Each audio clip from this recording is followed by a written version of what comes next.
راځئ چې له نانا له ګټو څخه ځان خبر کړو. سلام او نیکې هیلې ښه راغلاست زموږ فیسبوک پاڼې ته او یوټیوب چینل ته. هیله ده چې زموږ صفحه لایک او سبسکرایب کړئ.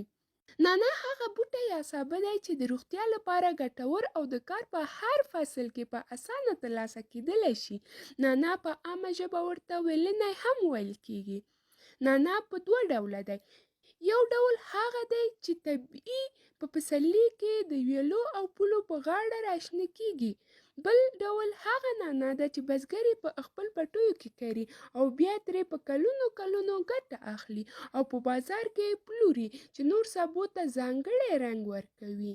نوموړی بوټی له درمل څخه پرته سینګار، خوړو او څښاک کې هم د خوند ښه والي لپاره کارول کیږي.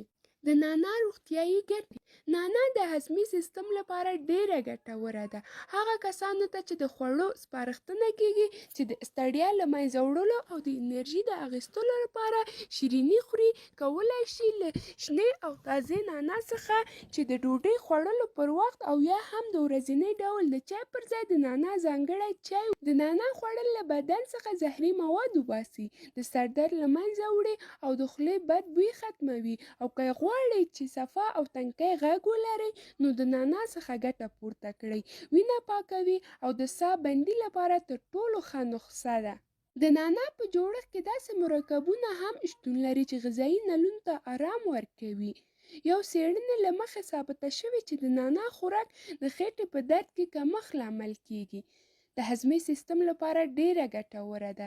د نانا خوراک د خېټې اضافه، قبضیت او د هضم په مرحله کې اسانتیا رامنځته کوي.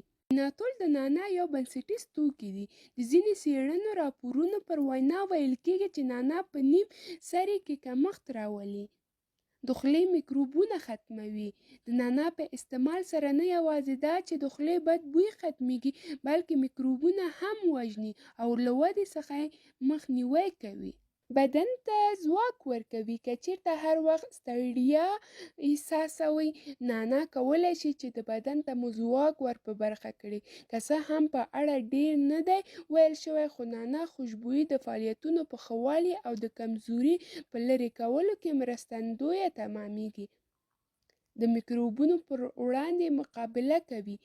د نانا د تېلو بوی د لوږې احساس کموي او خوراک کې د وزن په کمښت کې مرستندویه تمامیږي. د موسمي حساسیتونو مخنیوی کوي. نانا په جوړښت کې ځینې داسې مرکبونه شتون لري چې د حساسیتونو پر وړاندې مقابله کوي، لکه د پوزې خارښ، پرنجېدل او د سترګو سوروالی. مننه چې تر دې دمه له موږ سره وئ. هیله ده چې زموږ صفحه لایک او سبسکرایب کړئ ترڅو وکولای شئ زموږ نوې ویډیوګانې وګورئ.